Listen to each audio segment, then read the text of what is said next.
Recording in progress.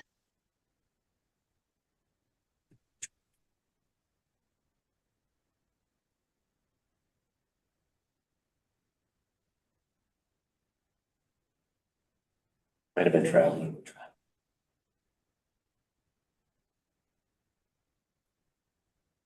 Okay. Hello, everyone. This is Chuck Tironi, Reading's Conservation Administrator. This meeting will be conducted in person and remote format consistent with Chapter 2 of the Acts of 2023, which further extends certain provisions of the COVID-19 measures regarding remote participation in public meetings until March 31st, 2025. Please note that not all items listed may in fact be discussed, and other items not listed may be brought up for discussion to the extent permitted by law.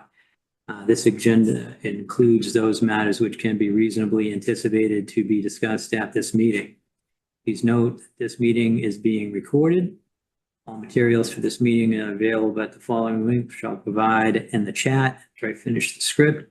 And Brian Bowe, the Commission Chair, will facilitate this meeting. Please note that there will be a public comment period for each hearing.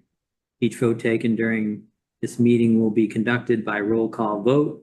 We will begin with a roll call attendance. Brian, can you review tonight's agenda and take the attendance? Okay, I'll review the agenda first. Our first hearing is a continuation of public hearing, notice of intent for Zero Cedar Swamp. Next hearing is a continuation of public hearing on notice of intent for 555 West Street. Those are our only two hearings. Then we will have some old business to discuss, several discussion items, including 2 certificates of compliance. And then our usual conservation DPW monthly meeting commitments, administrative report, and then minutes for approval. Having said that, I will conduct the roll. And this is the order that we'll vote in. Walter. Walter Talbot, member, present. Tony. Tony Rodolakis, member, present. Chirag. Chirag Staleker, member, present. Martha. Martha Moore, Vice Chair, present. Brian Bowe, Chair, present. And the time is 7:07. 7:07. 7:07.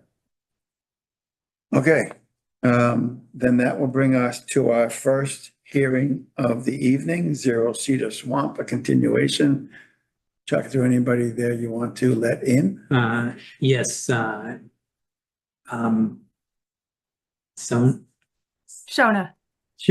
thank you. Shona, please unmute yourself and introduce yourself for the commission. Oh, there you are. Great. Absolutely. My name is Shona Patasteas. I'm with BSC Group. It's an environmental consulting firm representing New England Power. Unfortunately, Andrew Cole, who's the applicant for New England Power, was unable to make it tonight, so it's just me. Okay, thank you. Do you want to start us off with any opening remarks? Sure. I know this. Oh, are you talking to me? Sorry, or Chuck? Yeah, sorry. I was just going to say, yeah, it seems like we got a memo, and maybe you can just go over that memo. That would be probably a good way to start. Sure, no problem. So I believe the last hearing was about a month or so ago. Just to kind of briefly run through the project. This project is part of a much longer existing transmission line replacement project. It runs 17 miles from Tewksbury to Saugus, and there's a small portion of the line which runs through Reading at the kind of the corner of North Reading and Linfield. The project is to replace most of the structures holding up the lines. They've reached kind of end of life, and they need to be replaced to ensure reliability of the line. Within kind of that North Reading, Reading Linfield area, in a conservation area known as Cedar Swamp, there's a portion of the line that needs to be realigned. This is due to kind of the easement area that New England Power has, and where trees, very large trees, are growing on the kind of the northern side of the right of way. where New England Power does not have rights to remove the trees. They are encroaching on the clearances of the line. And so for a section of a few thousand feet, the line will be realigned, about a half mile of which is in this area. To realign this section, it requires removal of trees, select removal of trees on the southern side of the line, including a number of cedars. We did a kind of a survey, an on-site survey, looking at transects, and estimated there are somewhere around 550 trees that are above that 6-inch DBH that may or may not be removed as part of this kind of selective removal. The letter that we sent, I believe that came in yesterday, was in response to a few questions that came from specifically from Chuck around kind of restoration. What's kind of the restoration protocol? So within the area where trees are to be removed, the way that the crews will get into this area, and I'm happy to share a map if the commission's able to see it. I might kind of facilitate if there's an ability to share a screen. And do you have an action? Oh, yeah, please go ahead. Sure. You should have permissions. Okay. Okay. Minimize this. Can the commission see the map in front of them? Yes. Okay, so within this map here, this is the right-of-way as it passes through this kind of corner of Reading. This is within Camp Curtis Guild area. In this strip kind of outlined by these two dashed red lines, this is the area where the tree removal, where NEP is proposing tree removal. You have kind of the red line of the existing overhead power lines, and then there's another yellow one where the realignment is proposed. Each of these kinds of blocks is temporary construction matting work area where they're proposing to add a new structure and actually remove two existing. So they're replacing two with a single structure. The letter asks about kind of restoration within this area and restoration overall.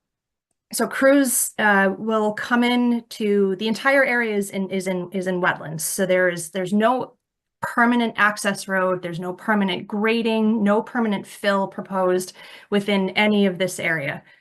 Crews will come in with construction matting, which is, these large, typically timber mats, about 8 feet by 4 feet, 16 feet by 4 feet, and they lay them in a line to produce kind of these access roads where heavy equipment that's needed to put up the poles or take down the poles, they can travel along these construction mats. The way that they're put into these wetlands is typically you have one or two of the mats placed as stringers, so they're not kind of placed sequentially. There's space between them, and then you have a deck that's where each of the mats are aligned over each other to provide kind of this continuous surface. So underneath, typically there's room for water, for movement underneath the matting. The work area is set up as one large pad. So this is about 100 by 100. This is about the maximum extent of what we believe the contractors will use. Sometimes they come in and use a smaller area depending on the work proposed, the trucks that they need to get in, kind of the equipment that they use.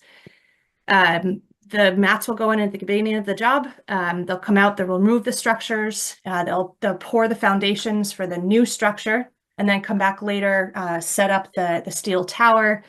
And then later in the job, once all of the structures along the line are set up, they'll replace the overhead wire. So they'll move it kind of from the existing to the new. Once the new wire is up, they'll come out and they'll take out or remove the old structures. So these mats are in place. We under our permit conditions with the Army Corps of Engineers, we have a Section 404 permit that this matting will be in place for under a growing season. So that could be they're placed in the winter, kind of go through a single, spring, summer, fall season, and then are removed before the spring. So they're not really in place for longer than a single growing season.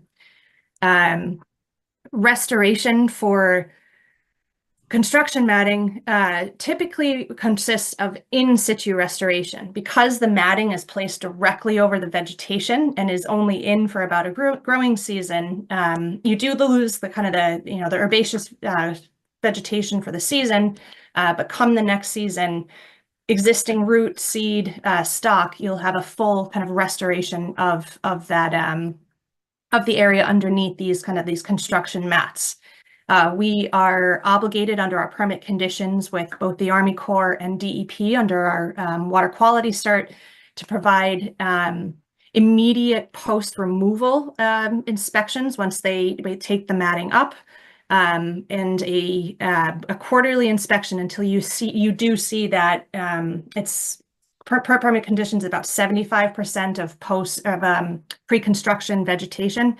So we do quarterly inspections and report those back to these agencies until we see kind of the areas are fully vegetated.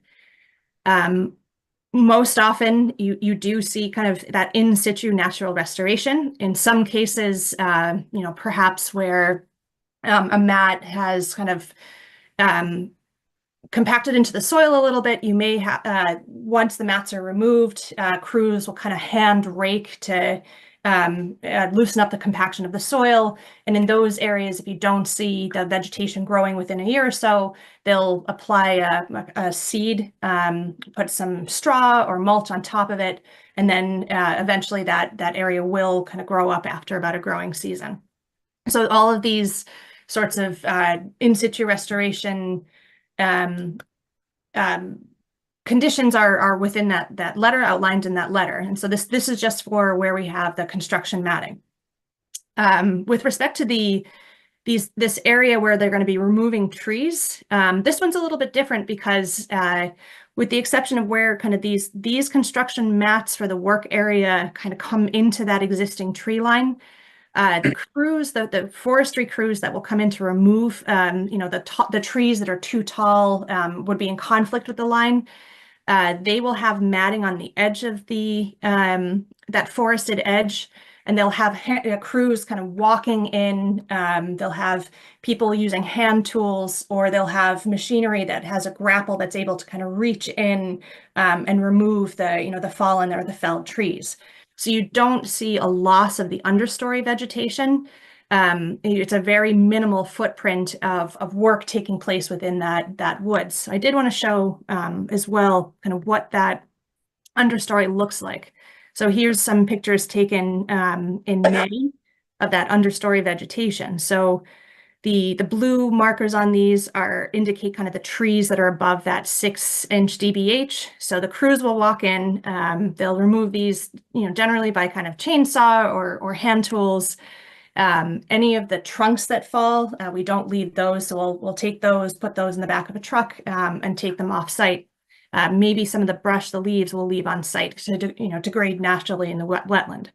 So most of the understory vegetation, when they use the hand tools, is retained. And so you don't have kind of it's not mown, it's not cleared. You don't have a truck that's going to come through and just clear cut the entire area. It's all selectively cut. And because you're retaining that understory vegetation, there isn't as much a need for natural restoration, for planting, for, within these areas. They'll still be monitored, as with kind of any of the areas where crews will be working, because that is part of our permit conditions. But it's an in situ restoration here. Do we have any questions at this point? I'm happy to keep talking, but if there's any questions, please just let me know. I had a question. Sure. Tony looks like he has a question. I have a question. As part of restoration, are you bringing in any topsoil or clean fill from off the property? No, we don't bring in topsoil or clean fill because there's not excavation in these areas. There's not digging. And if there is any compaction for where the mats are, you just kind of, use rakes or hand tools to release that compaction. So there's no new topsoil brought in because technically that would be a fill in a wetland under some of our other permits and is not allowed. Where we may, and in this case, I don't believe it's the case, but in where there's kind of this new structure going in, that's a little bit more of an intensive construction activity. They will drill out the foundations, And when they do that, they'll have kind of spoils from the drill, which they'll put in containment on the matting. But even then, they're not going to use any sort of topsoil or additions to the soil. They'll just kind of seed the area around where there's been a little bit more disturbance. Okay, thank you. Sure. So I'll just follow up on Tony's questions and then ask my own. Do you segregate the soil and hoping to keep the seed bank at the top when you refill? In this case, no, because what they do is they get a large kind of culvert. It's a large pipe, and they'll set that, and then they drill from right inside the pipe. So the actual area of excavation is exactly where the foundation will go, and it's not kind of outside of that footprint. So there's not a need to segregate the soils because it's all the work, all the drilling is within the footprint of the foundation. So this is the one area of kind of permanent fill that we've accounted for in our application. And then that soil that's taken out what happens to that? I kind of lost track. I thought it would go right back in the hole, but where does it go? It can't go back in the hole because that's where the foundations are. So we don't spread it in the wetlands because that would be a fill. So generally what they do is they take it kind of to an upland area and spread it in an upland area, within the right of way. Okay. Also outside of outside of buffer zones, riverfront area, any of kind of the upland buffer zones. My other question was that picture, there's trees that are 6-inch DVAs, but there's a lot of woody vegetation. Yeah. Some species will grow. I don't know if you go through once a year or every 3 years or something like that. Will the forestry group, when they go through there, will they be IDing, trees that would grow taller and also cut those out at that same time? So we're cutting out anything right now that's going to grow, over, let's say, 12 feet.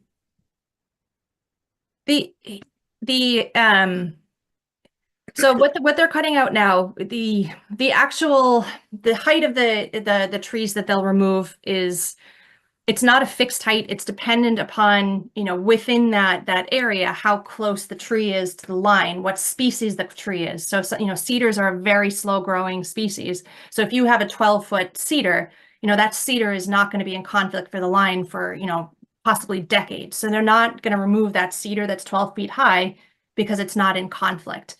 They only remove the trees once they're in conflict. And with, a picture like this, this woody understory, this is not something that they're going to remove every time they go through with their kind of vegetation management. There are trees potentially that are not removed in this cycle, that they'll come through and remove 1 or 2 in, later years and later cycles as they come in conflict with the line. And that's kind of that selective tree removal. It's not, a removal of every tree. It's only ones that are in conflict with the line at the present moment. There are some that may have the potential to be, in conflict within the next few years that are removed as well. Yeah, that judgment that they have to do. Yeah, same RML is the same judgment. Just getting back to that first question, so you'll remove the fill around the foundation and then spread it out over the upland, and then you said it was seeded. I just want to make sure I get that, or not, or it's just left. It depends on the soil. So sometimes this, if it's a subsoil, out of a foundation, typically there's no seed bank in that, so they won't. And if it's spread in an area, they will throw down an upland seed, where, there's not really a seed bank. Okay. All right. They can't, our NIFTY's permit, our construction general permit, we can't have, large areas of bare soil. And if you don't have soil with kind of a seed stock or seeded soil, it's not going to grow. You're not going to meet your permit conditions. So those would be seeded. What would be on the, RFQ or whatever the contractor looks at? Would that be seed if needed, seed over a certain, over, let's say 100 square feet? How would, I'm trying to make sure that when I rewrite this, if, like, in a condition or support this in a condition that I have it correct? Sure. So, I mean, it's seed, bare soils, or, it's basically bare soils. So, I will say, within Reading itself, because the entire wetland is, or the entire area is within wetland, we will not be, removing any spoils and putting them within Reading. They would more than likely be placed in uplands in Linfield or some of the surrounding towns. In some cases, the contractors take them off site and take them to a disposal site. So they're not always spread in uplands. So it sounds like there won't be a conflict if I said seed soil. No, not at all. That's our standard practice. Okay. Are there any other questions before we let Shawna continue? Okay, Shawna, back to you. Sure. So I think, kind of the next line of questioning that Chuck had was, what happens if natural restoration doesn't work? It doesn't take. With these, there's kind of two different wetland complexes within Reading here. Kind of these, you've got a little bit more of a wet meadow, and then as you go a little bit further toward North Reading, this is a very, permanently flooded marsh here by Structure 94. So in the permanently flooded marsh, restoration, it's typically not a problem. And in this case, this is actually a very large Phragmites marsh, so it's typically not a problem that you wouldn't get restoration. In these other areas where you've got a little bit more of a wet meadow, if you don't see restoration within, natural restoration from the seed and kind of root stock that's there, we would spread seed at the beginning of the next growing season and monitor it throughout the year. If we still don't see restoration by the end of the year, I think that's when we come back to some of the permitting agencies where we have permits and talk about, what could be a potential solution here, and propose some additional plans. That is very, very rare where natural restoration, especially when you just have matting kind of flattened down on top of the vegetation. It's very rare that occurs, but that's kind of those next steps. Within this wooded area, we'll be taking out the larger trees. You do have that understory layer. If we do have these kind of matting, these work areas within that wooded area, again, you have the matting goes right on top of the vegetation. So they lay it in a manner where it just lays the vegetation over. You take it back, those mats back up, and the vegetation kind of pops back up. In some cases, if you have woody vegetation that's just a bit too thick to bend over with the matting, they'll cut those, and we'll be on the hook for kind of making sure that those woody plants reestablish in that area. If after the first growing season or two growing seasons with some of the woody vegetation would be in that same sort of approach the kind of the regulatory agencies, this is failing to establish, we'd come up with some of the reasons why, perhaps perhaps there was a little bit of soil disturbance, so it disturbed the underlying root and seed stock. So there might be some areas where we talk about a planting, but for the most part, these areas kind of established within the first year, within the first growing season. Just kind of in the Reading area, what would you said there's a lot of Phragmites out there. Can you give us a percentage? As you get toward the North Reading border, within kind of those open areas, within the right-of-way, the current kind of cleared extents of the right-of-way, I'd say this is almost 100% out here. As you get a little closer to kind of the Linfield side of Reading, around kind of this proposed Structure 95 and the existing Structure 95, there's an awful lot of buckthorn within the right-of-way. And most of the understory within the wooded areas is also European buckthorn. So a very high percentage of existing invasives in this area already. You can kind of see that through some of these photos as well. A good amount of this vegetation shown is buckthorn. there was a little bit of blueberry, some other species in here, but an awful lot of buckthorn. All right, thank you. Do you have anything more you want to discuss, Shawna? I think that might have been most of the kind of the questions about restoration in the letter. Chuck, I don't know if I hit all your points or if there was anything else that. Let's see. We talked about invasive species. Yeah, so invasive species, with a linear corridor, it's an exact, especially when you have a very large population of existing invasive species, eradication is not possible. It's not a feasible option. You know, when we only have the rights to, you know, to remove within a linear corridor, even if you spend 10 years treating and get rid of every bit of buckthorn and, you know, species of Phragmites within the linear corridor, the minute you walk away, that all those invasives are going to recolonize. So when invasive species within these existing corridors, the invasive species control actions, the invasive species plan are more about stopping the introduction of new or other invasive species that are not currently present within the right-of-way extents or on the outsides. So the parts of the invasive species plan that are kind of all found within National Grid's environmental guidance documents is the machinery that's coming into these areas. I mean, this is all wetlands, so it's not so much the machinery as the matting.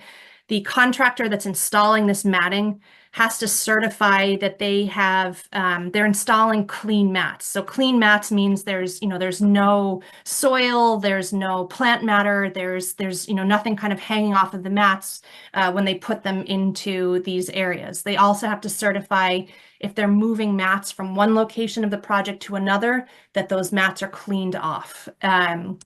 There's visual inspections by the monitors that are out on site as well, just making sure that the mats don't have kind of plant matter or are muddy mats. And then in the post-construction monitoring, the environmental monitors who are going through kind of looking at these areas for in situ restoration are also observing for new populations of invasive species. We know that there are both Phragmites and buckthorn in this area. If purple loosestrife, starts popping up, then if it's a small population that we observe in the moment and are able to remove by hand, right away, the crews will notify NEP. If it's our environmental monitor, it's one or two plants, they'll remove it at right away. If not, then we'll work with kind of an invasive species control kind of vendor to come out and remove kind of the smaller populations. If it's a little bit more uncontrollable, then we'll work with the commission. We'll note that there's a population now of loosestrife in here. We'll work with the commission on an appropriate and invasive kind of treatment plan if kind of hand pulling right away is not a viable option if it's not working to control the spread of that invasive species. Within kind of these very large wetland areas, we would talk about potentially, an application of herbicide if it's applicable. You do have a lot of restrictions because it is a wetland and it's in natural heritage area. So it would be just kind of a combination of different control methods depending on the species found. Okay, so the description you just gave is a little bit different than the written response that was provided. It sounded like in your response tonight, you mentioned that you would, after the project's completed, you'd have your monitors go through and pull out invasive vegetation that is starting to reestablish. But in the written response, it doesn't sound as thorough as that. It says that you would do an inspection and you would hand pull or dig, but only if you can get the whole root mass and only if the plants are very young. And then there's a statement that says, but this isn't really effective or practical once a stand becomes established. And I think one thing the commission is worried about is making sure that those stands do not become established, making sure that the native vegetation has a fighting chance to restore itself. Mhm. Later on in the written response, the Dave's going to say that if a more comprehensive control is needed, then you'll develop and submit a new plan to the commission. What would trigger that? So that's triggered basically if we go out and we don't see, you know, a small population of young plants that can be pulled immediately by hand. You know, if we happen to go out, because we do those quarterly inspections between, say, end of June and end of September, and there's a newly established population of I'm going to use loosestrife again, and hand pulling is not you know, in the judgment of the environmental monitor on site, you know, hand pulling is not going to be effective. That if they start pulling plants and there's fragments left, it's only going to keep spreading. That's when, you know, they would alert NEP and we come up with a plan for eradication. If the plant, you know, if the plants aren't young, if they don't fall kind of within this first description. And then at what point would you just throw your hands up and say, this isn't working anymore? If it's a new population that of invasive species that have not been documented on the site, you know, prior to construction, then, you know, we're working with you on a multi-year kind of population control to make sure that, you know, that small population that's been introduced is eradicated. So if it's the Phragmites coming back in, are you even going to attempt to remove it? So that's the kind of the feasibility. If we have this you know, this matted pad here, pull the pad up, that what's going to come back is the Phragmites, because that's what's completely colonized this area. So if we try to eradicate Phragmites just from within this work pad, where it's already 100% of the, you know, the vegetation coverage, that's it's just not feasible, because you'll eradicate it from here, and then within the next couple of years, the Phragmites will just completely take it over again. So we're only proposing to eradicate, you know, new species that have come into the right of way following construction. So something that's not been documented there already. If it's already there and it's, you know, pervasive throughout the area, there's not much that we can do to remove it, to eradicate it, because it's at the extents where we don't have the ability to control it, and because of just the size of the population, unfortunately. So can I follow up on that for a second? Yeah. So I understand the point you're making. My question would be, if in fact you're kind of accepting that an existing invasive species would likely spread and take over again, then in fact it doesn't give any native vegetation a chance. Wouldn't it be better for the native vegetation if you tried to control the spread of already existing species long enough to give the natives a chance to establish? So I'm not trying to eradicate it, I get that, but keeping an area that doesn't have them, keeping that clear enough that the native vegetation can do something. So kind of using this example of this mat pad again, we're not, when we put the matting in, we're not disturbing the underlying soil. So we're not grading or digging up that soil or the plant matter that's there in order to establish kind of a soil surface where we could seed and put in, you know, native vegetation. It's matting that goes directly on top of the vegetation. So when you pull the mats up, you know, that vegetation is underneath, is you know, both alive and dead, because in some cases you do have kind of the Phragmites growing up through the matting throughout the year. So to try and overseed, you know, where you already have a very well established population of Phragmites, it's not. The Phragmites, it's invasive. The nature of it is, it just takes over all of the natives. So trying to seed where you already have this very well established Phragmites is not effective. Right, you'd have to go in and remove the top foot of topsoil or however deep, and then make sure you're removing the root masses as well. Right. And so, if you were to remove the topsoil, it's, this is it's a flooded marsh area. So removing the topsoil is a messy endeavor. If you were able to remove the topsoil, able to kind of remove that seed bank and able to, put in new topsoil, you still have the Phragmites in the surrounding community. So even if you did have, you were to work for 10 years to establish a native community here, it's the nature of invasives, the nature of Phragmites, to get those the rhizomes and take over, to kind of drown out all of the natives in the area. In the area where the new structure is going in, where you have dug, and I understand the fact that you're putting in that tube in, I'm not sure if there's going to be any new soil around it or exposed soil. But if there was, what would be the case there? Is it still the same? Is it so much of the surrounding area has buckthorn and Phragmite that it's not an exercise that will, deliver any fruit? So they will seed, and that's kind of gave an example of the seed mix at the end here. They will seed with a wetland seed mix. This is an example that comes from New England Wetland Plants. There's a couple of the distributors that have these native seed mixes. Within the first growing season or so, you will have those that herbaceous vegetation grow up.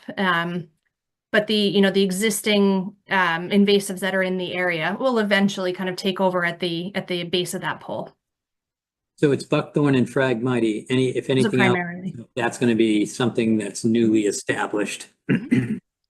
So one of the things that we'll do before we go out there is we can do resurvey. When we did a categorization of the vegetation when we did the delineations, we will be redelineating this area is to refresh some of the flagging. We can have our delineation teams go out and survey the area just to make sure that we've kind of captured the extent of the invasive populations, where they are, and if it's just the Phragmites and the buckthorn, if there is something else there.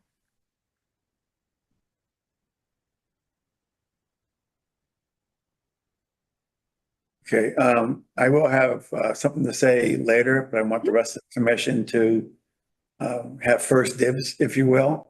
So having said that, do any other commissioners have questions, comments, observations? Tony? Yeah, I have a few questions about the alternatives analysis. Sure. It looks like you considered the no action alternative, the critical asset repair alternative, and then the proposed project. And the no action that speaks for itself. The critical asset repair is a very targeted repair of just small sections of along the alignment.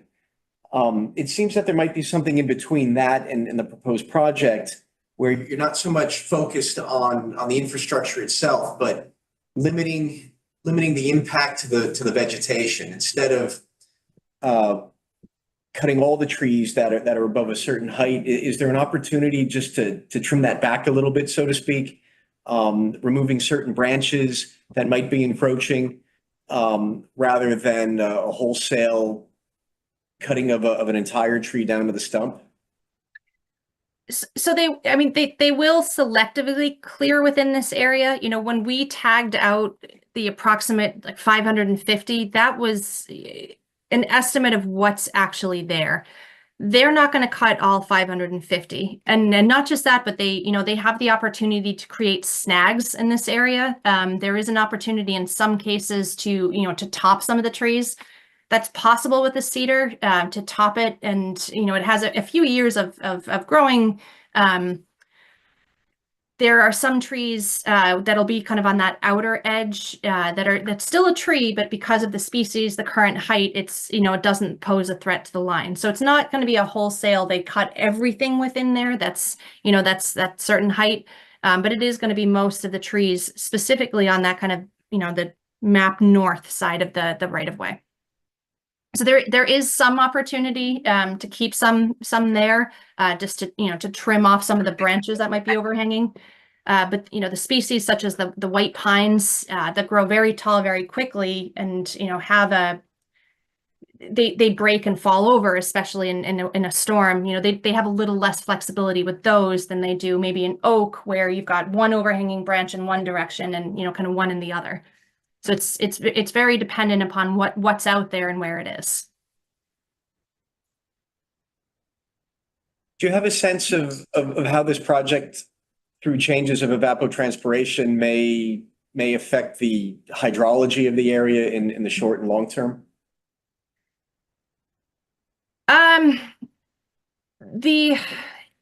So kind of you can make those calculations on much larger scale projects. In this case, we have a combination of it's a small area. When you're looking at making those calculations, you're typically talking about in the acres of trees, and not as much kind of in that that sub-acre like you have here. And you don't have the loss of the understory. So it's going to be a change in the community in terms of like the rates of evapotranspiration. I don't have a way to give you an accurate number or even how to calculate that. I mean, even qualitatively. When you see a loss of kind of that canopy, you do get a much thicker, higher growth of that understory shrub layer. So you have one kind of vegetation layer replace the other. So the loss of the that overhanging canopy can mean that sometimes you'll where you have this understory with just a few leaves, the minute that canopy is open, you have a very large growth of that understory vegetation. Some smaller trees will start to grow up through there. So you do have a replacement of like the general vegetation mass. It's not as tall, but it is prolific kind of once you see that the sun and this layer here, kind of in a qualitative sense. So if there are any changes to the hydrology, either resulting in a wetter area or through this mass proliferation, a drier area until they get shaded out by older trees as they grow in the future, how long do you think it would take to return to existing conditions? Or is it something that even the temporary change is negligible? The temporary change is negligible. This area is a very, very large wetland. So, in terms of, losses or gains of or changes at all in hydrology, it's not much considering the size of the wetland. And because you do have that retained understory, the wetland underneath, I'm going to go back to some of those pictures. So, you have these, it's a pit and mound, wetlands kind of on the eastern side of the right of way. On the western, it gets a little bit more into that kind of that flooded marsh. This understory is going to continue to shade out this pit and mound area. So you're not going to see, a dramatic drying up of these pit and mound areas, because it will be shaded. It will continue to be shaded out by this understory, which is left intact. I think it would be a little bit of a different story if the entire area was kind of, cleared down to the stumps, but because it's retained here, and you will within that first growing season, you will see kind of that, prolific growth in the understory.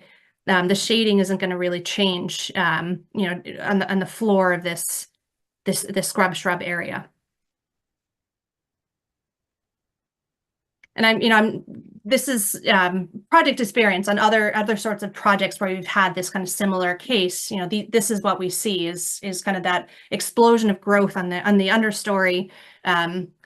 It's a change in kind of vegetation community, but in terms of kind of that habitat, the hydrology of the wetland, you do get a loss of canopy in some of the habitat features, some of the wildlife habitat features of a forested edge into that kind of transitional shrub understory layer.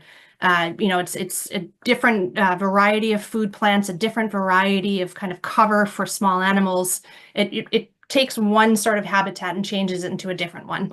So it's not really a loss so much as a change. And this transitional habitat get a different variety of birds, different food sources when you have this kind of shrub understory. And we've done kind of habitat assessments for these sorts of habitat changes, and that's typically what the answer is to these. Like the change in vegetation type provides a very different kind of habitat, but it's just as valuable as what's kind of lost when you remove that tree canopy. Okay, thank you.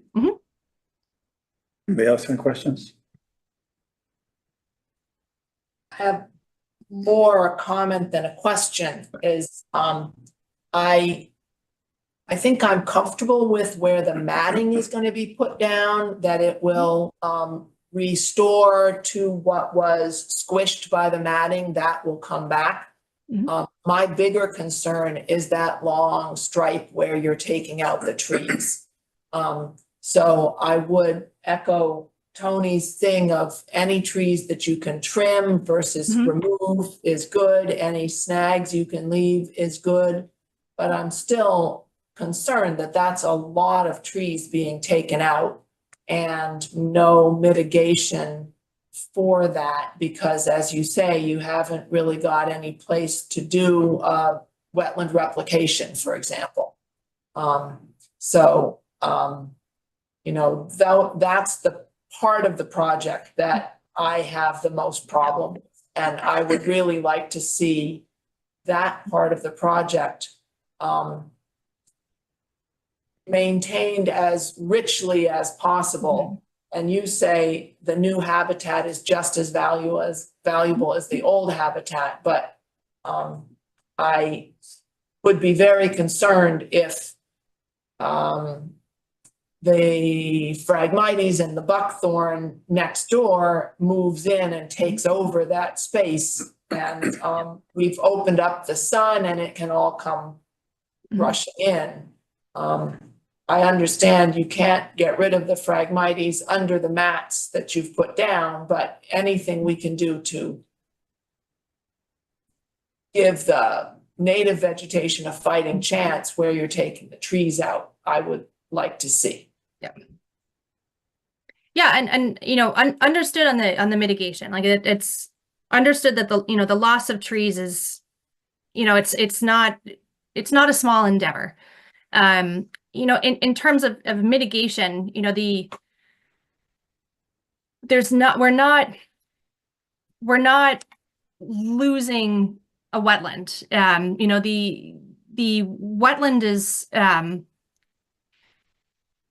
the alteration is the loss of the tree, but it's not the loss of the wetland. So there will still be wetland habitat. There will still be that kind of that pit and mound, and there will still be vegetation. In terms of kind of the native versus the invasive, you know, again, we're not changing the understory. So because they're not coming through and mowing what's existing, what's already there, whether native or invasive, kind of currently, you know, that's already well established, and we'll stay where it is. Yes, you'll see kind of that flourishing because there's a lot more sunlight. Where some of these trees, especially on the outer edge, are removed. But you know, you're not really changing the composition of that shrub layer because it's already there. You know, you have plenty of root and seed stock for what's there. You know, for encouraging native versus invasive, you know, we're by using hand tools, the kind of that's part of that avoidance and minimization measure. We don't have to come in and clear it out. I think if you were to clear it out entirely, then you would lose the ability for the natives to have a fighting chance, because the buckthorn, whatever is in there, you know, will just reestablish over everything else. Kind of those methods where they're walking in, they're using hand tools, they're selectively removing. All of those methods are kind of that minimization, that preservation of what's there already. And you were talking about quarterly monitoring. Will that quarterly monitoring check to see whether the buckthorn and the Phragmites are invading into that space between the two dotted lines? So the quarterly monitoring, we'll look at areas where we do have, matting coming down, where we do have any sort of flattening of that native, that existing vegetation with a mat, with a work pad, with an access road. It's as you're coming from the Linfield side, it's the entire, their edge. We have an access road. We have some of that work pad. So these are the areas where we'll be a little bit more focused in our monitoring to see how those areas are reestablished. In some of the areas where we're just removing trees, but not the understory, that's not as much the focus of those monitoring reports. But overall, we will be noting kind of what's there, what's established, what's coming back. For me, what I would really like to see monitored is that area where you're taking the trees out. Mhm. Is that just not feasible, or is that just not practice? We can absolutely add this entire area to a monitoring report. Kind of we can report, look at the conditions under here, what's growing, what the existing looks like, and how that's leafing out, what that vegetation community looks like kind of post-construction. We could absolutely add that to a monitoring session, that quarterly monitoring report. I'm done. Are there any other questions from commission members before I say something? Okay, so Sean, I have something I'd like to read. So this whole conversation is a discussion about a project that would alter 57 square feet of buffer zone and an acre of forested wetland itself. And I choose the word alter on purpose. According to section 10.04 of the Wetland Protection Act, the definition of alter is to change the condition of any area subject to protection under chapter 131, paragraph 40. Examples of alterations include, but are not limited to, the following. A, the change in the pre-existing drainage characteristics, flushing characteristics, salinity distribution, sedimentation patterns, flow patterns, and flood retention areas. B, the lowering of the water level or water table. C, destruction of vegetation.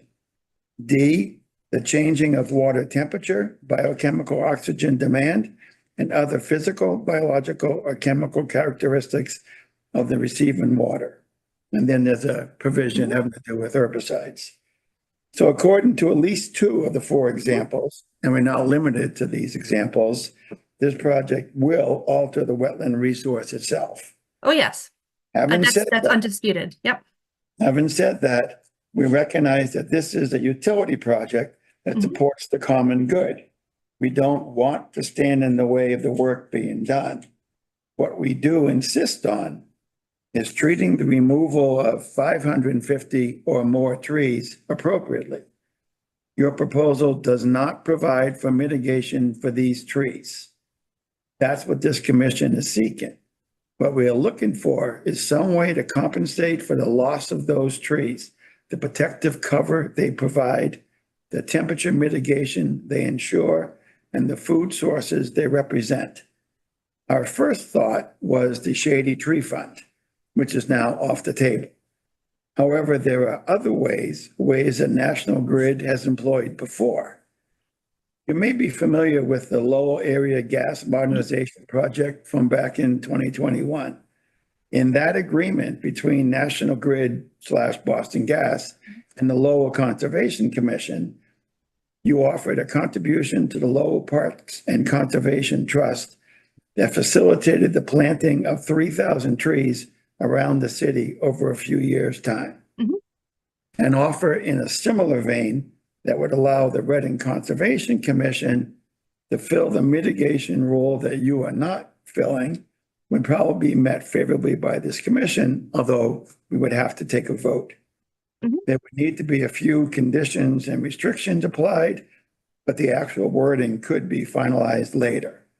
And this donation would be in addition to the fees that you've already laid out in your letter dated September 10th of this year. Have any thoughts on that? So to clarify, so in our letter, we laid out kind of the fees, that are the full amount of the fees, and then kind of the, New England Power came up with an offer. So to clarify, we have the Wetlands Protection Act fees, which are already paid. We are, for the loss associated with this this structure, so that's about 57 square feet. And it's just a correction, it's actually within, it's not in buffer zone, this is actually within BVW. So we did offer to compensate in lieu fee.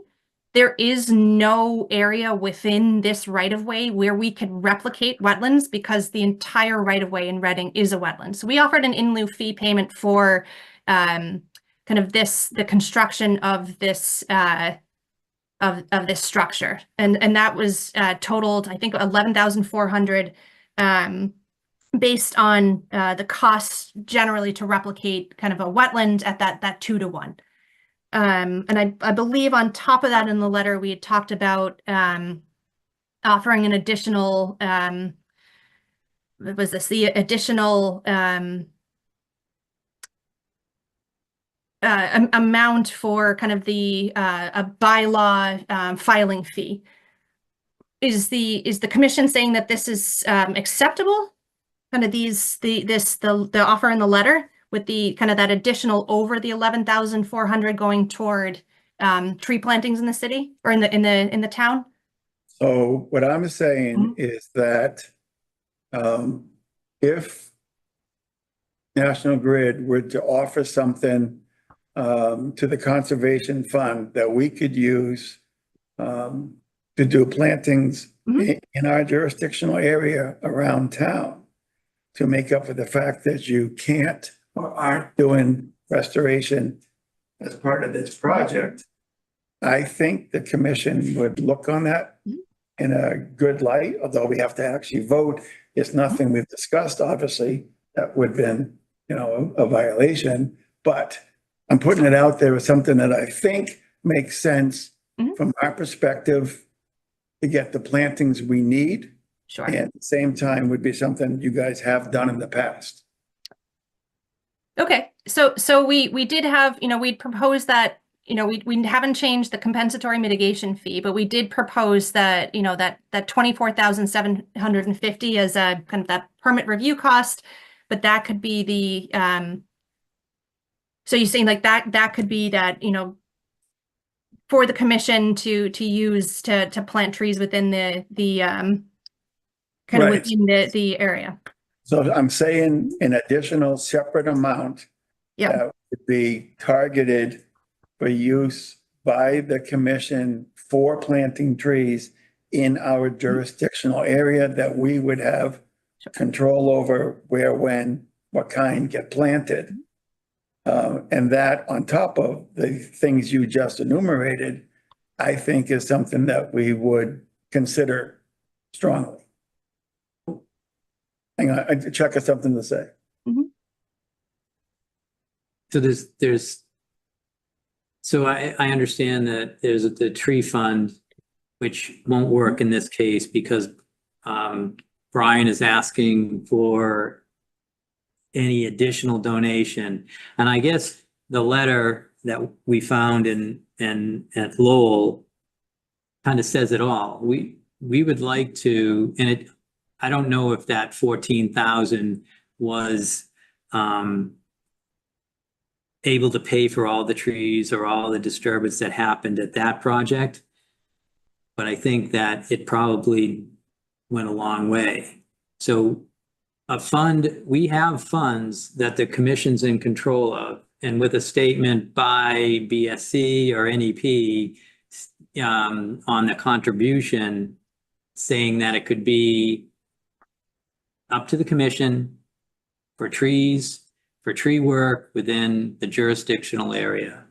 I think that's all I wanted to add to this. So, but the other thing that I did want to add is, Brian, you're not asking for compensation of all 550 trees, right? No, I mean, not at all. Large numbers were floated in the past. We never thought that was something that could be fulfilled. So we're looking for something in addition to the 58 and change that you have enumerated here, something on top of it, go into a conservation fund that we can use to provide mitigation. Sorry, I'm just writing this down. A useful thing. Did you see the part, and I think I glossed over that. Can you put up the, how you broke down the fees again? Yeah, right. So I'll put that up now. Sorry, just trying to find the right button. Yeah. I will note that I am not able to, I'm not in a position to negotiate for New England Power, but I can certainly bring back any sort of requests to the New England Power team. Understood. Yeah. So Shona, just so you know, the Conservation Commission we're not in control of our fees that you make into the bylaw fee. So anything that you've separated into a bylaw fee, the fees that we came here to not negotiate, but to ask for a waiver, and that's what we're doing. We're discussing that now. Those go to the general fund. And I think that's why, Brian, this would be the only money that the commission receives to do any tree associated work, which Brian is asking for NEP to consider. That's correct, and I apologize for not making that clear. Okay.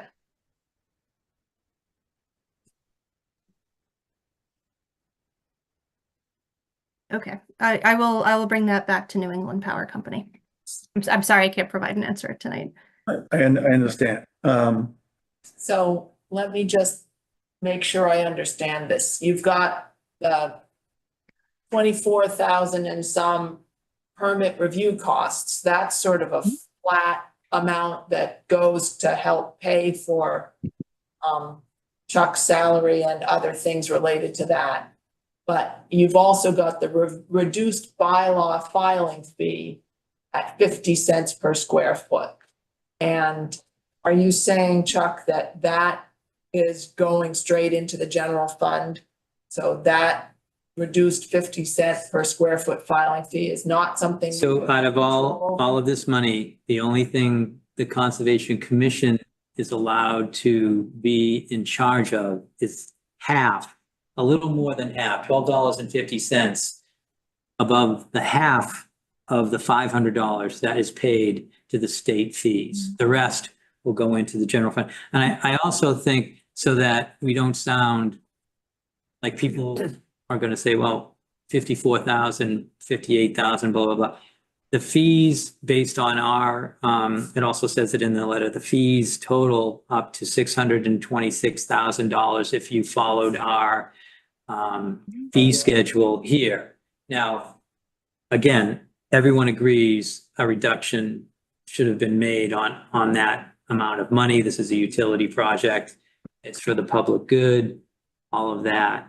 And I think it's right for the commission to consider a reduction, a deep reduction, as a matter of fact, has been presented in front of us. But I do think that what we're talking about is the one thing that the commission would like to be in control of is if NEP can't replant in that area, if the same consideration could be given to the Reading Conservation Commission as was given to the Lowell Conservation Commission for their tree fund. Okay, so for clarity, the 11,400 is a mitigation fee. The bylaw filing fee was that, that 21,670. Would the 24,750 be that kind of that tree replanting? No, because that's permit review costs. Right. So what you've got up there doesn't give us any tree Mhm. replanting, Well, right? I assume the 20, so when I was kind of saying there's nothing here for the conservation, if you renamed it, so did we make all the fees? Is there, so there's the mitigation fee. I don't know what this is. It's just a reduction of all the fees. So the fees are listed up top. And I guess we'd have to come out with,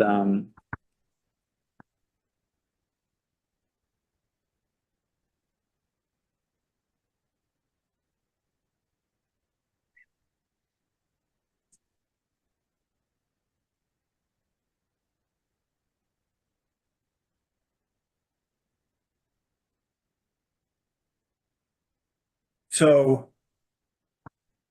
let me take another cut at this.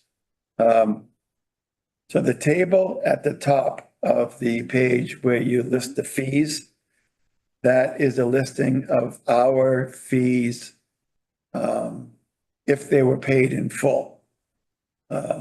Obviously, when you get to the large number of trees and the large square footage that's involved with this project or any other projects of this size, that number becomes prohibitively large. We never asked for that amount of money. We were discussing what the fees say.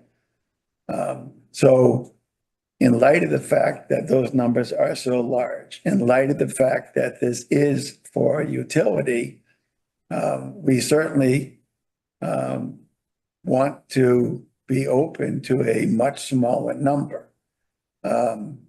And Chuck has mentioned the 14,000 that was donated to Lowell, which was nice. I didn't say a number in particular because I would like NEP to come back with an offer of their own that takes into account the fact that our fees could amount to 626, and we're not asking for anything near that. But I would like you folks to come back with an offer, and it would be above and beyond the amounts that are listed in the paragraph form at the bottom of the same page. And that money would be focused to a fund that we could control, that we could target towards replantings around town. So it's nothing to do with the required fees or anything. This is something where we would like to have some money that we could use to do mitigations, replantings, whatever was needed around town. And we're hoping that you people would do the donation in lieu of the fact that you can't do mitigation on site. so, and I think just to tie it back into the WPA, I'm going to say that that seems to be what we're talking about when this limited project status provide wetland restoration to the maximum extent practical. And I think that we're looking for you to meet that standard under the limited project 10533. And since you can't provide mitigation for the trees that are being removed on site, this is where the request comes from off-site. Or, I mean, you could even put a time limit on it. I think that's what it was in, they said by 2025. I think we would like an additional couple of years, but it would be good to have something set aside to meet that standard, to do off-site planting.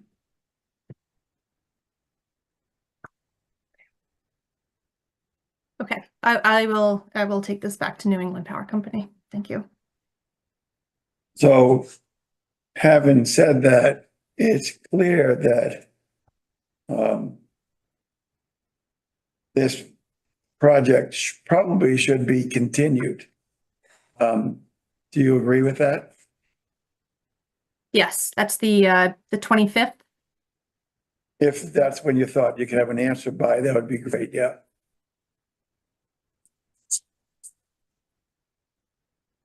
And your answer should go to Chuck, and then he would distribute as necessary. And it's up to you whether it's a letter or an email. Letter is always more formal and good. All right, can I just follow up? Are you done? Okay. So I had my list and I just want to make sure that I can get these. So the commission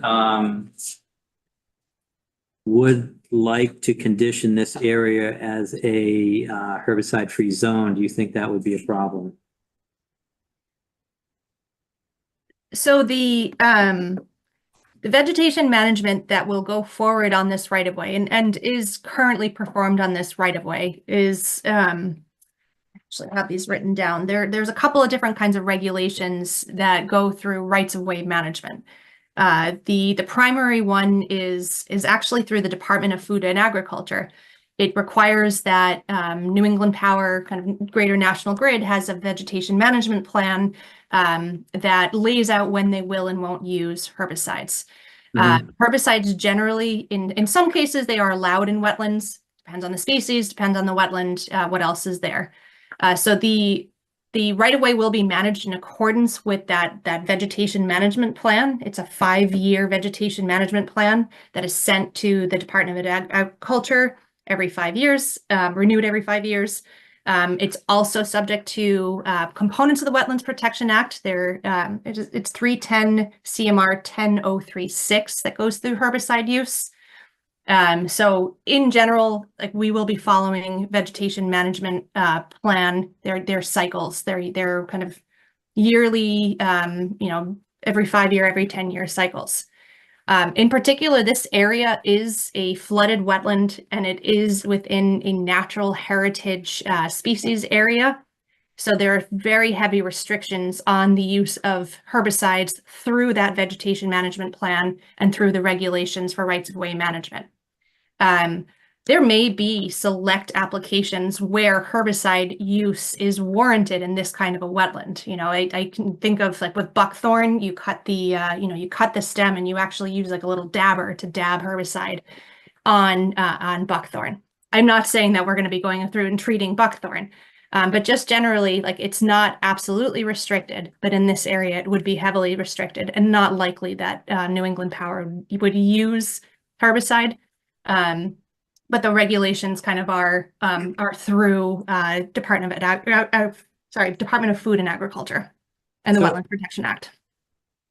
Yeah, so I was a little bit more into it. So we got our letter back from Natural Heritage, and they declared this particular area an amphibian zone. Yeah. I didn't know if that was new information, and typically we like when Keolis comes through and whatnot, we can identify areas that are herbicide free, and that's not we may be in the middle of a plan right now, but I know the commission would either gets to review it yearly or every 5 years. Yeah. Is that opportunity available to set this aside as a herbicide free zone just in this area that you're doing the cutting in? Now that the commission knows it's just been identified as amphibian zone. The order of conditions for this, because it's the order of conditions is 3 years, I would suggest is not the appropriate forum for a no herbicide because it's not an in perpetuity condition. It's just for the areas that are regulated under like this particular order. The commenting on the vegetation management plan that does come through kind of every 5 years is probably the more appropriate forum because the vegetation management plan is typically exempt from most, from Wetlands Protection Act, assuming that they, they're following kind of those avoidance and minimization practices and they do have that vegetation management plan in place. Do you know when that plan is up for renewal? I don't, but I do know that National Grid has it on their website. Yeah, And could you, there's- if you're coming back, can you just find? So I had another question about all the reports generated.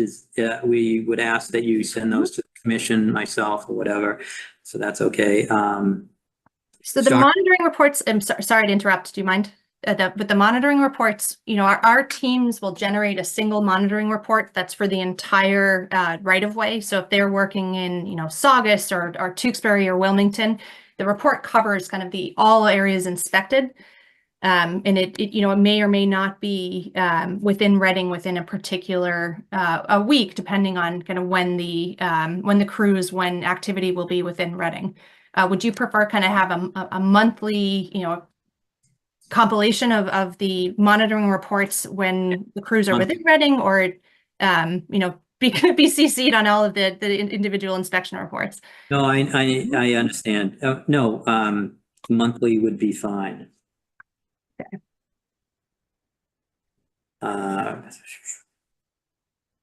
That one. And then, so I did read something about seeding, and if all areas that are either mulched or seeded after 30 days, it sounded like we talked about that, and that's probably fine also.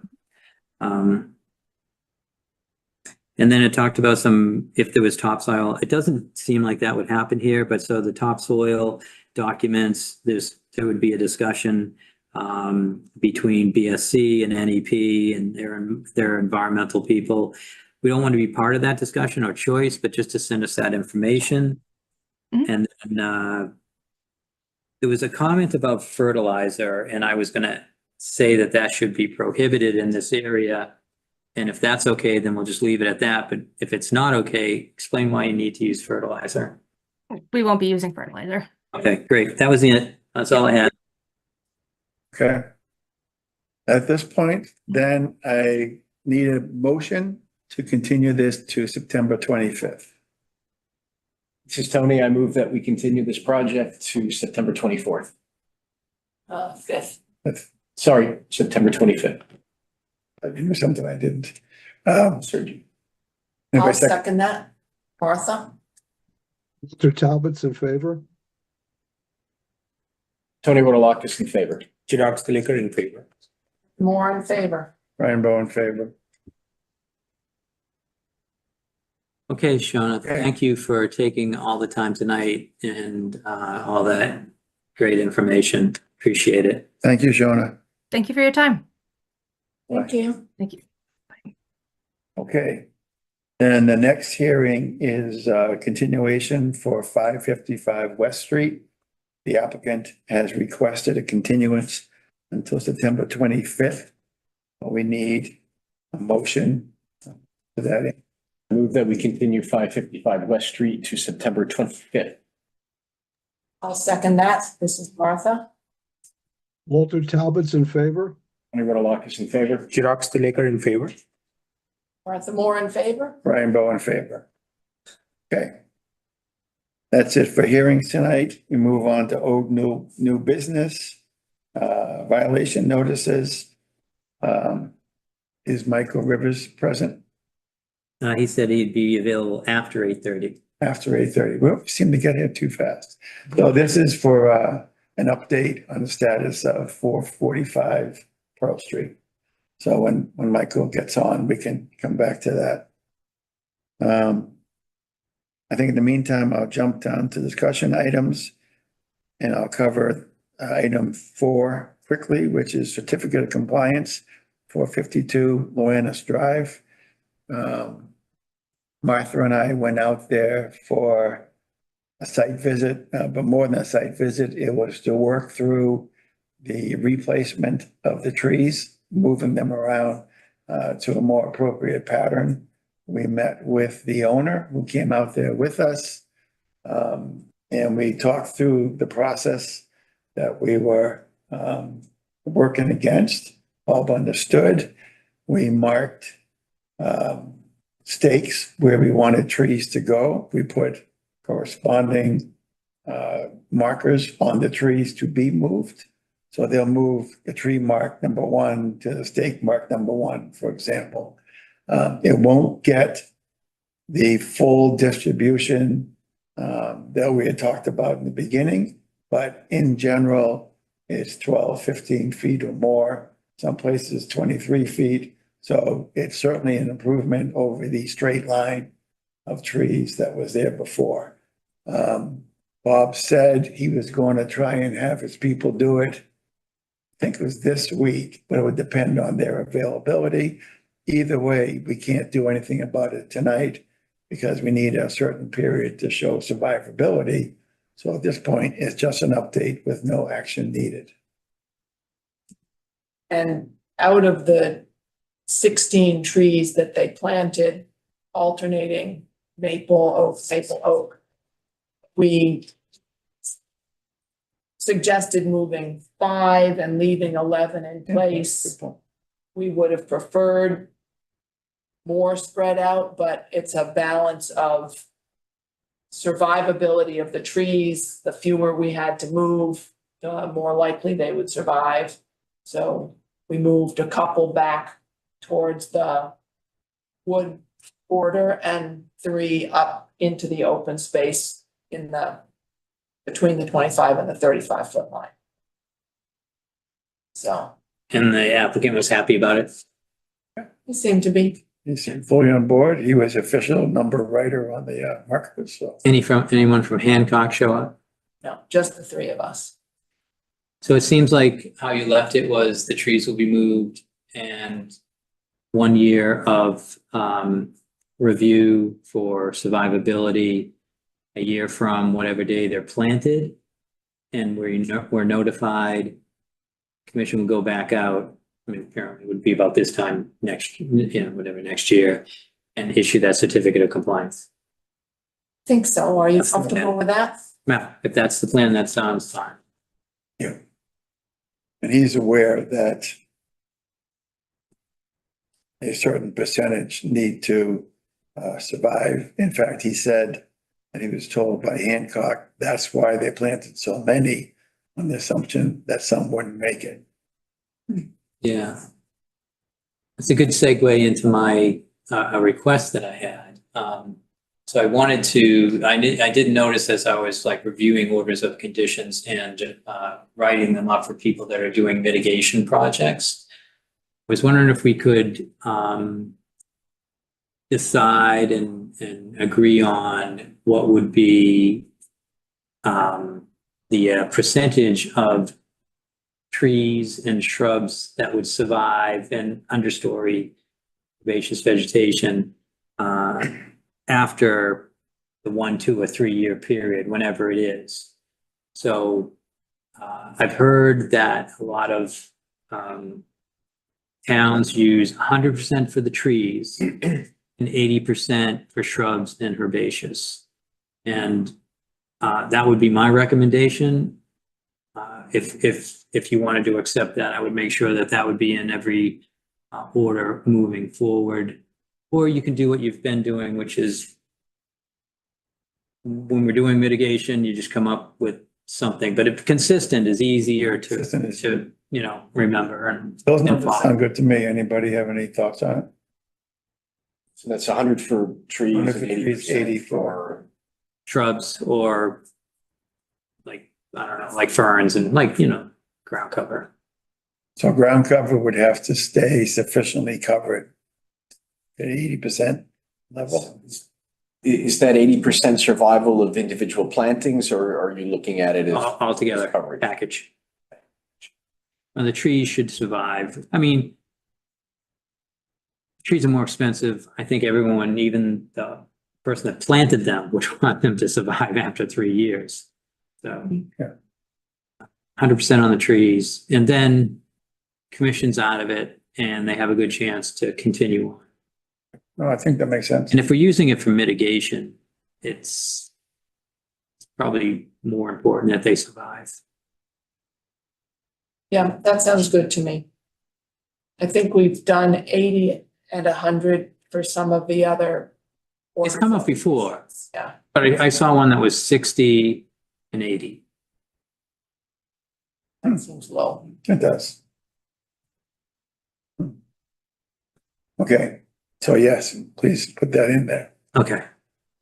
Is Michael on yet? No, I haven't. That's fine, I'm just wondering. So then the next certificate of compliance was for 18 Whittier.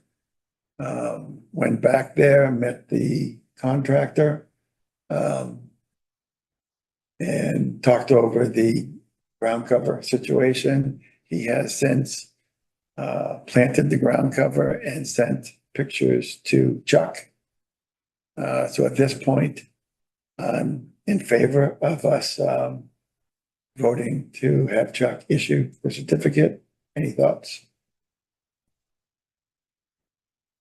The only question I have is the plants he put in have only been there a few weeks. That's a good So point. do we issue now, or was there a survivability condition for them? Should we wait and see how the plants survive So next year? what I thought was that this didn't come up, this planting area where we're talking about didn't come up in the order of conditions. It was came up when you guys went out there and looked and said this area needs to be planted also. So I think this was an area of disturbance that occurred during the project that wasn't known about when we wrote the order of conditions. So I don't know if that helps to think of it that way. So that would imply, having planted them, we trust that the owner is gonna take good care of his plants, and we approve the certificate of compliance. I think I was. It's always up to the Conservation Commission. Yeah. So, But I get what you're saying, and I think I'm comfortable with that. Tony, what do you think? I'm still thinking. I couldn't tell you.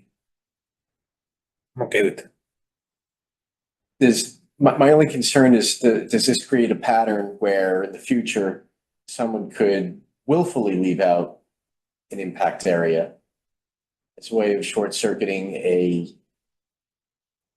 compliance period for replanting? I think as long as we were careful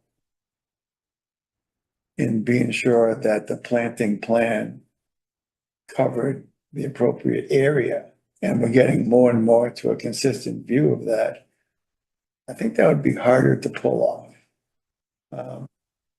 Is it a risk? I think it's a slight risk, but I don't think it's like, was there a tree involved here that came down? no, there was a tree that was struggling to the back left that in the original meetings, we had said he could take down, and they hadn't.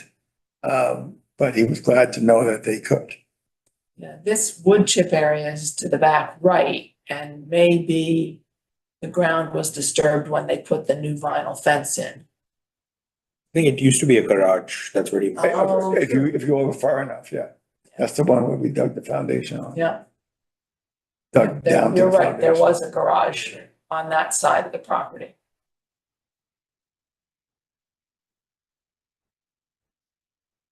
In which case, I'm surprised we didn't put it in the conditions that it needed to have vegetation and a survivability, but we missed that one. As I said, we're getting more consistent. Okay, having said that, Does Walter have anything? Let's see a hand up. Walter, did you have any thoughts? Was the one who insisted upon the ground cover. I'm fine. Okay, okay, so can I have a motion to authorize Chuck to issue the COC for 18 Whittier? I'll move to ask Chuck to issue a certificate of compliance for 18 Whittier. I Chuck Staliker, second that. Walter Talbot's in favor? Tony Rotalakis in favor. Chuck Staliker in favor. Martha Moore in favor? Rambo in favor. Okay. Has Michael joined us? no, it's 4 minutes late. I did send him an email. No, that's fine. I just Yeah. want to keep asking. Just a few minutes ago, I said, we're ready when, I think he was unavailable until 8:30. And so since it's only 8:34, We've got some minutes we could approve. Well, shorter would be the conservation meeting, anything to review there. Take notes on that. Don't remember at this point. Sorry, what meeting was that? The DPW DPW. Conservation Coordination Meeting.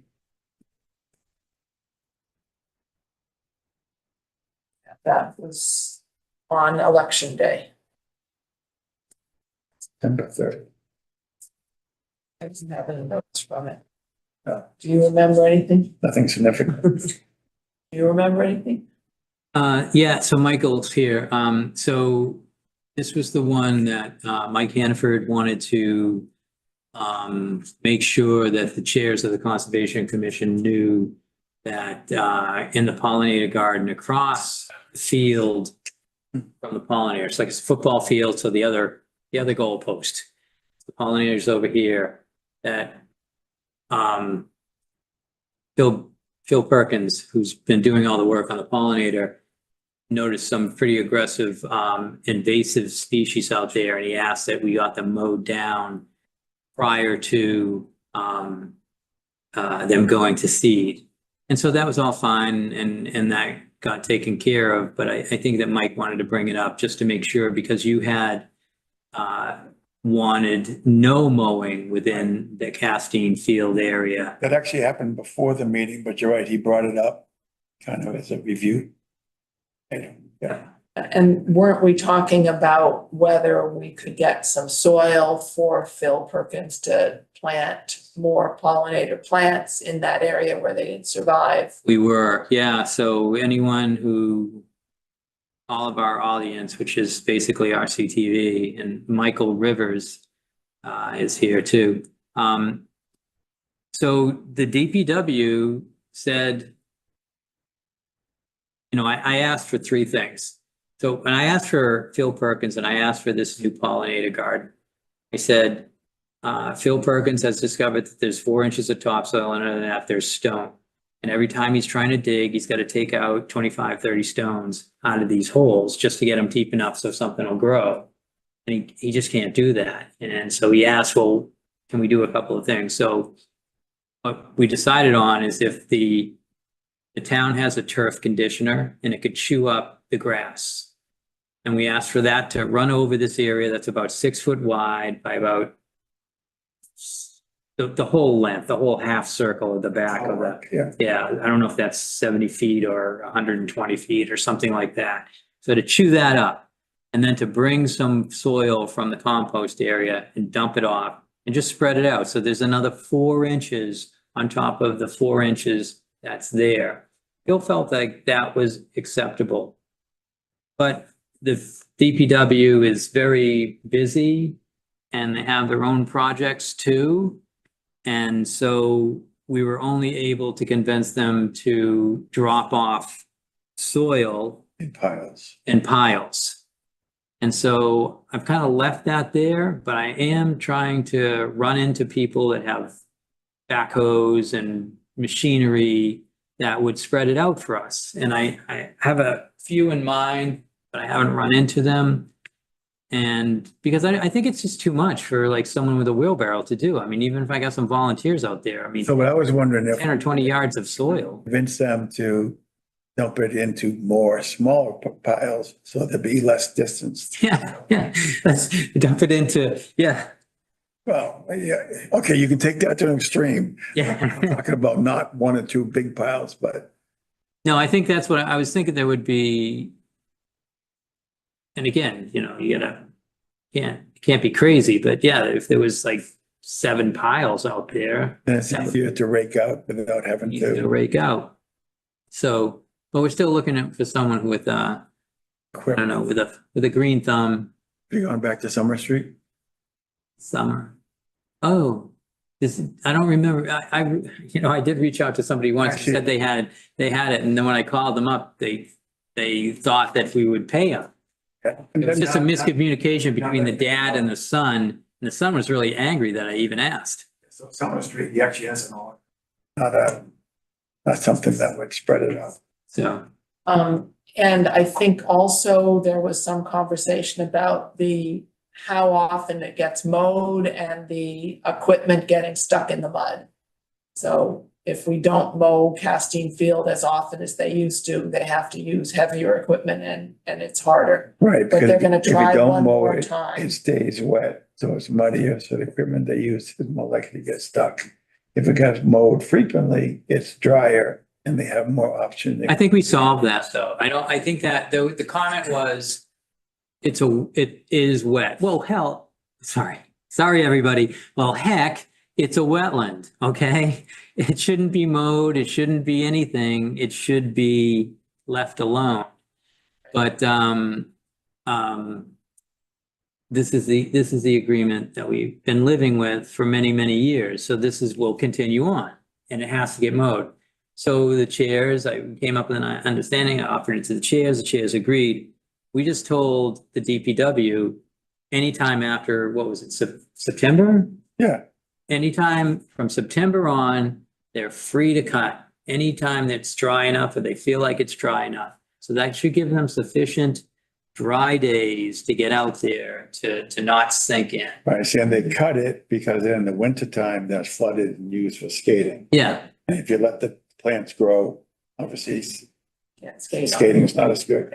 But I think the issue was not just that you mow more often, it's drier, but if you mow regularly, you use a different type of lawnmower with different size wheels.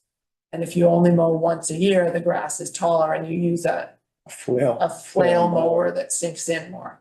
So understanding the mechanics of the machinery, I think is part of what we need to learn. I think it was great for the Conservation Commission.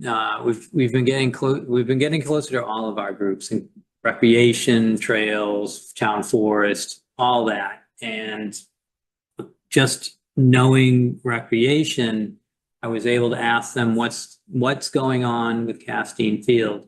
And Jim Sullivan told me they don't program anything over there because it's too wet. Who would have thought? So that means they don't need to mow it. Well, Mike Hannaford liked that because they're not spending time mowing it. But it does create this one problem. Last year was our pilot project and it needs to be, discussed and thought about how the mowing is going to happen without sinking in, but get it in time so they can flood the field, so they can have skating out there. All that they did it the last time. Now they have more time. We know what the problems are. We just have to figure out solutions. So I do think we're on a good path. And the only thing that I would add is if, what does stopping mean? Stopping mowing, stopping letting it grow. I think that the Conservation Commission and Recreation Department and DPW would be on different sides of that. Like this has always been we've been on different sides. We came to this conclusion that we're going to try to share this area. And I think that's where we should be. So that effort should be put into mowing and understanding that it's not as easy as any place because, really the Recreation Department would probably want it as a field. They probably need more fields. The Conservation Commission, knowing that it's been delineated in the last project as a jurisdictional wetland, and it's been certified by the commission during our process, we would probably want it left alone. Right. So we've landed in this middle spot. Compromise. Yeah. Okay, shall we move on to, Michael Rivers is here. I'm gonna give him permissions to come on into our meeting. Michael, can you introduce yourself for the record? Yes, I am Michael Rivers of 445 Pearl Street. thank you for coming. Let's try and get right to it. Can you give us a status update on how things are going? I understand that you started on Saturday, so why don't you elucidate? Okay, Saturday I placed the silt sock around the perimeter per the drawings, started staking that in place. I've received the coconut cord logs. I've received the jute matting. I've received and the silt sock. So I do have I have sourced the loom and the 2 to 4 inch, like New York River rock. So I'm in the process of getting that scheduled for delivery. So which will probably be the beginning of next week. Okay. So Martha and I stopped by one amongst a number of site visits we did. Are you aware that there's significant undermining of the fire bank on the stream? Yes, Okay, because if I recall the order of conditions, both banks were supposed to slope down to the stream and be stabilized. Did you Correct. have that in mind? yes, yep. So what is your thinking for dealing with that far bank and the undermining?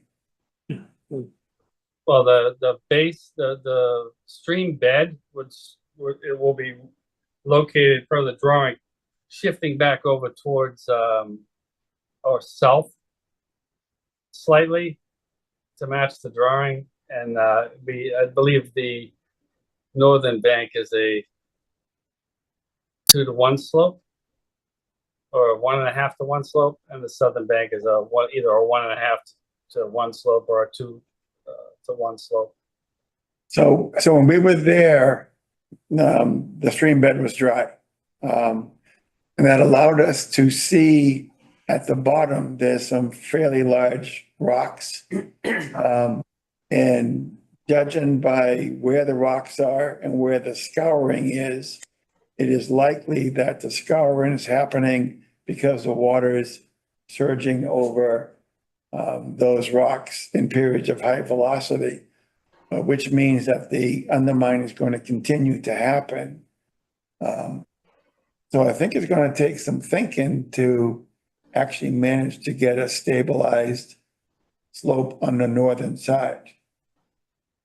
Yeah, so there's a narrative that goes along with that drawing, which from the engineers, where they want to do the coconut core logs are going to go for like a 2-foot stream bed, and then a jute matting on the soils to the north and south of it for the riverbank, with some seed mix for like retention ponds and jute matting. And Stabilize it. do you think that'll counteract the scouring driven by those rocks that are in the stream bed? I do. Yeah, I think it's solid. I just was surprised how much more undercut that northern bank was than it was 3 years ago when we did the enforcement order. So it looks like it is going to be a bigger job for you to get that upper slope to have enough substance, soil, Support. rocks, whatever, to support vegetation on that northern slope. So I just would ask you to do your best to recreate the stream bank that was there before all this enforcement order happened, and get what you have in the plan, that 1.5 or 2 to 1 slope on either side. So going back to the status, you've ordered some things that haven't come in yet. What do you think the next milestone is? Well, the next milestone is having the soils in the river. Well, the river rock would kind of be towards the end, but getting the soils in, getting the core log, getting the location of the stream bed, the core logs in place, and then the soils, and then get the tubulings of the willow planted every foot, get that establishing. And when do you think that's going to happen? Well, this weekend I'm tied up with a shutdown at the hospital so it would probably be a week from this weekend, which gives me some time to procure those other products. So a week from this weekend, you're going to do what? I'm going to start with relocating that stream bed, establishing that with the coconut coir logs, Yeah, and start working on the embankment to plant the tubulings of the willow. okay, so I heard starting, so when do you think you'll complete something? Not the whole project, but the next phase, the next step that's gonna be complete. Well, it'll begin, say, a week from Saturday, and my guess is it would be a couple of weeks to get it where I'm planting the willow. So And you then- think, sorry, you're thinking mid-October, you might be done with that piece of the work? I think mid-October at the earliest, mid to the end of October for that piece, and then the like high density staking, the willows, those aren't really available till probably November, typically from Amherst, from the wetland plant. So, which is probably the best time to do that work anyway, November. So the high density staking will follow up after. But the stream bed and getting those willows planted along the coir logs would be, I'd say, mid to end of October should be So, reasonable. I'd like to have you come back for another status update. Do you think you can make the first meeting in October, That's the 9th. the 9th? Oh, just a double check, because I am traveling. Because by then, some of what you just described should have been completed, right? Yeah. You said it was the 9th? It was Yes. the 9th, yeah. Yeah, I'm actually gonna be in it. I'm not gonna be in, I'll be traveling till the 11th, the week of the 7th to the 11th. About So- 2 weeks after that. So is it possible that wherever you are, you could zoom in? Or I don't know what you're doing, actually. I'm visiting family out in Arizona. Okay, that's fine. I just thought I'd ask. So then the following meeting is the 23rd. Yeah, that's not a problem. Okay, so if you could put that on your calendar for an update on the 23rd. And hopefully you'll have a lot of good things to report. Sure. And Absolutely. Mike, when you, I had a couple questions. When you, do the core fat sheen logs, you're anchoring them into the bank, right? You're not staking through them. Now, the coil log will be staked either side of the coil log, not through the coil log itself. Is that a detail on the plan? Because Yeah. I've seen it tied into the bank with wire. Most of the time I've seen this happen, because the anchoring will, with the wire stays. It's kind of like a, small helical pile that you drive into the bank, kind of like an auger, but you've lassoed the core log first, and it holds it in place. Something to think about, because I know those stakes will rot in the stream, and the whole point is that the coconut husk log should be embedded, after the work is done, and things would grow into it and kind of lock it into place. But you want to give it time without moving it back and forth to have that happen. The second thing that I wanted to, so you may want to look into that. Second thing I wanted to let you know is that when you look at that northern bank, if you want to make any modifications, can you reach out to me, or even on the weekends, I can get one of the chairs of some from the commission out there, because there was some similar situations that we had to kind of fix at a project in town that the DPW had to work on. So it was planned one way, but when, the site conditions were kind of developed through the construction process, we had to modify it. And so that might be something that you may have to do in certain situations. So don't be afraid to reach out to us so you can get an approval, or at least discuss it. Oh, absolutely. Yes? No. Anybody else have anything to say? Should we plan to go by and check it out? Maybe October 21 when we do our usual round of site visits? Sure. Did you hear that, Mike? Yep, that sounds good. Yeah, so we'll swing by and take a peek. Sure. Okay. All right, good. 23rd, you'll return. I'm assuming it's gonna be after 8:30, not a problem. And then October 21st, the commission's just gonna go out there and take a look. Okay, All Yep. right, thank you. all right. Thanks Thanks. for coming. You're welcome. Bye-bye. Which then brings us any administrator's report. No, I'm good. There's the last couple of weeks was mostly National Grid. At our next meeting, we're gonna have 87 Walkersburg Drive. I did get the plans today, but I didn't get an electronic version.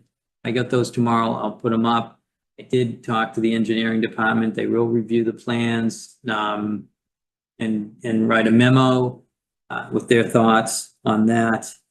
At the next meeting, we also have to take a vote to accept Lot 5 as the town's gonna declare it surplus, select board, and it's gonna go into the Conservation Commission's.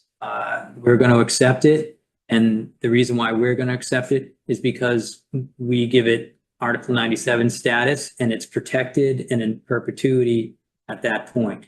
The area that's been crafted as a parking area will always remain.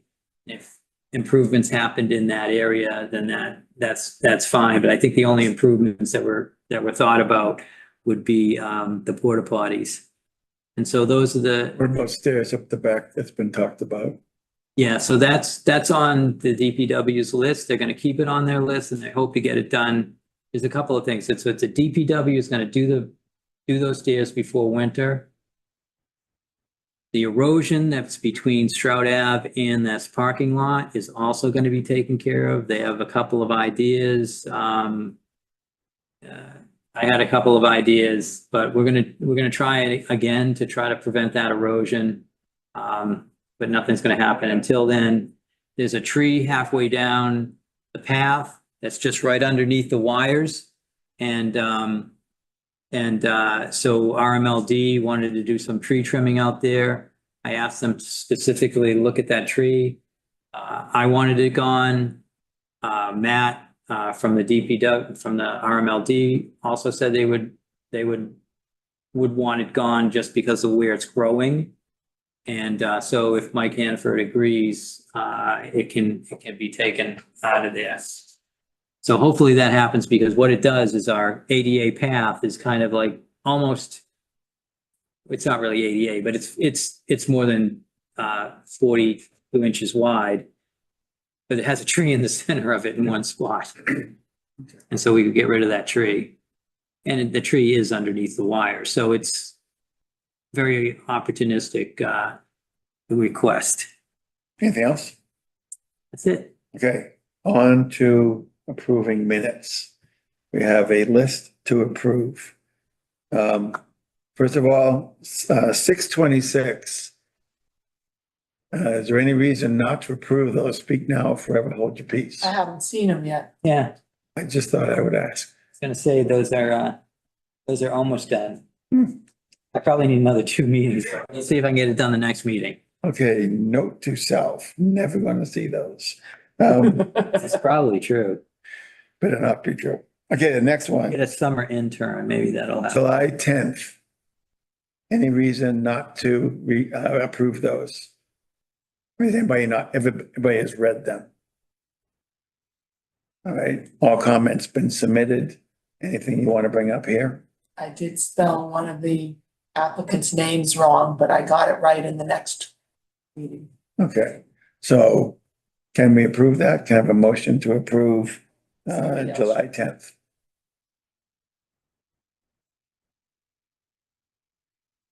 I move to approve the minutes of July 10th. I second. Walter Talbot's in favor? Everyone like us in favor. You're Sure. in the right order now. Oh, sorry, Chirag Salekar in favor. Martha Moore in favor? Brian Bowe in favor. Right along to July 24th. Same question. Has everybody had a chance to review it? Has everybody submitted any comments, observations they have? Okay, then can we have a motion to approve it? Approve July 24th. I move to approve the July 24th minutes. I second that. Walter Talbot's in favor. I wrote a lot in favor. Chirag Salekar in favor. Martha Moore in favor? Brian Bowe in favor. Okay. August 14th. Has everybody had a chance to review August 14th? Yes. And Okay, I sent 2 minor corrections to Chuck. One of them was 445 Pearl Street was listed in the minutes as 45 Pearl Street. Hmm. So that's close. for the purposes of tonight's minutes, it's 445. Sure. And Okay. the other one was minor. Then can I have a motion to approve August 14th? Whoa. Hold on. 2 comments. On page 3, pretty much at the beginning, it says something about water entering the retention system before a sump pump activates. I didn't know there was a sump pump in the retention system. So you're talking about Bagel World? Yeah. Right, yeah. Yeah, there is no sump pump, you're right, it discharges it. It's a gravity flow. Yeah. But the minutes call for something about me saying something about a sump pump. Okay. So there's a correction. You had another comment? Yes, and then later on, when you're quoted, there's something about a 1-inch ABOR, ABORE process at the 1-inch rainfall. I'm trying to picture that. 1-inch rainfall. But So, then the word ABOR, ABORE comes in. I asked about the 1-inch rain and Giovanni said that that was the standard and then it would be surface flow once it was more than the 1-inch rain. But there's a specific word, ABOR, that doesn't make any sense in your Yeah. comment. I wrote that, but I now don't remember what it was. I think I heard you say a board process, but I don't By know. the way, I ever said I a need- process in my life. Okay, all right, let me go back and check what that was in I can just correct it. Okay. If you know what it I is. think I'll just remove the word. Does it work with that ABOR remove? It's on page 3 later on where Brian makes a comment. Stop pointing out my comment. Okay, They usually, so then we now have a motion to approve 814 as amended. I move to approve the 8:14 minutes as amended. Chirag Salekar second. Walter Talbot's in favor. I wrote a lot in favor. Chirag Salekar in favor. Martha Moore in favor. Brian Bowe in favor. Next one is 828. I must confess before I ask the question that I have not gotten through it. Those I haven't gotten to yet. Yeah, and I did like a lot of what Chirag did, but I saw some comments and I was also national gridding, so I didn't get a chance to write them up. So I would suggest that we can't. so we got the 710, 724 and 814. Right, so 828 is fairly recent, so that's good, and then there's the laggard. So maybe we can get 3 more done at the next meeting. That would be good. I'll make a commitment to actually doing it now that's Good pointed out. Do we want comments on 828? If you have them, sure. What do you mean, to make them now, you mean? No, you can just send those to me. Yeah, it's better just to write them up and send them in to Chuck. Yeah, that's. You can always call and I'll just do them right there. You And said then, you haven't had a chance to read the minutes from 8:28, but aren't you the one who wrote the minutes for 8:20? No, I wrote 8:40.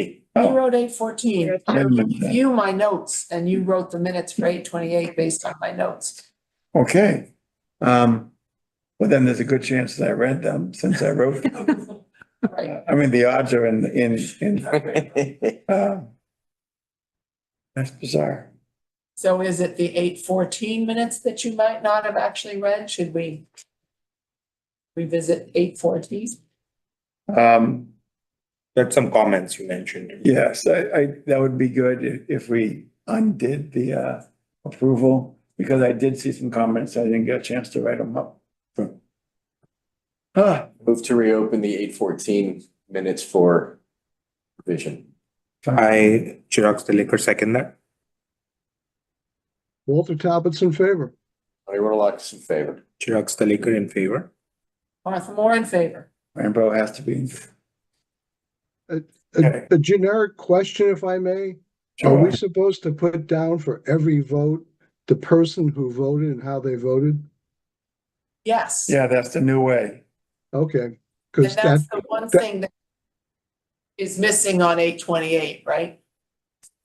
and That also, somebody pointed out that to me earlier, that I did it for the first decision, but I did not replicate it. God. That's just a simple cut and paste. Yeah. Yeah. Cut and Copy paste. paste. Well, okay, fair enough. That's not a big deal. Project goes away. Yeah. All right, so we got 2 done. Now we have 4 for the next meeting. Okay, not to be a problem, but my name is Walter Talbot, parentheses, remote, end of parentheses. That's what we're required to do. If you come in person, we don't put remote after your name, so join us in person once in a while. we have a chair right here. Having a party over here. Okay, so given that, then can we do 8:28? You said you didn't get. I haven't read them yet. Okay, so we still can't do 8:28.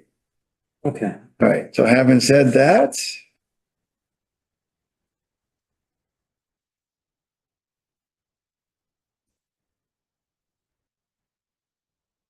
Okay, I believe that is it for the evening, unless anybody has any other comments. I move to adjourn at 9:06. Second. All in favor? All right, Walter. We'll see Thank you, now. everybody. Bye now. Good night.